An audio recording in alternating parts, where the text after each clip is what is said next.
श्री स्वामी समर्थ. सर्व माझ्या श्री स्वामी समर्थ भक्तांना माझा नमस्कार. आज आपण पाहणार आहोत श्री स्वामी चरित्र सारामृत अध्याय 10.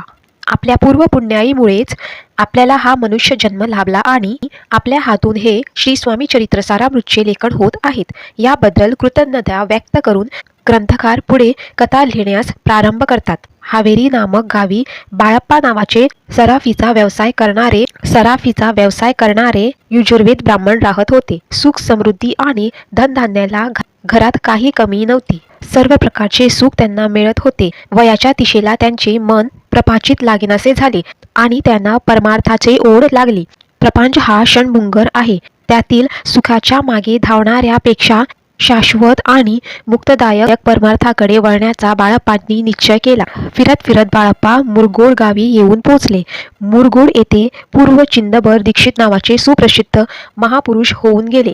चिंदबर दीक्षिताचा परिचय करून देताना ग्रंथकार सांगतात की मुरगुड गावी मल्हार दीक्षित नावाचे ईश्वरभक्त ब्राह्मण राहत होते. ते वेदशास्त्री संपन्न होते, परंतु संतान सुख नसल्याने सदैव उदास राहत. संतान प्राप्ती व्हावी म्हणून मल्हार दीक्षितांनी 12 वर्ष तपश्चर्या केली. तेव्हा त्यांना शिवप्रसादामुळे पुत्ररत्नाचा लाभ झाला. साक्षात श्री शंकराने मल्हार दीक्षिताच्या पत्नीपोटी जन्म घेतला.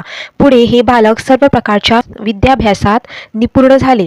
वयाच्या 8व्या वर्षी त्या बालकाने मातीच्या हत्तीला जीवन करून आपले दैवत्य सिद्ध केले. त्याच्याशी दुर्व्यवहार करणाऱ्या रावबाजी पेशवे यांचे राज पुढे लयास गेले. या चिंदबर दीक्षिताच्या महायज्ञात समारंभात खुद श्री स्वामी हजर होते आणि श्री स्वामीकडे तूप वाढण्याची जबाबदारी होती, असे ग्रंथकार लिहितात.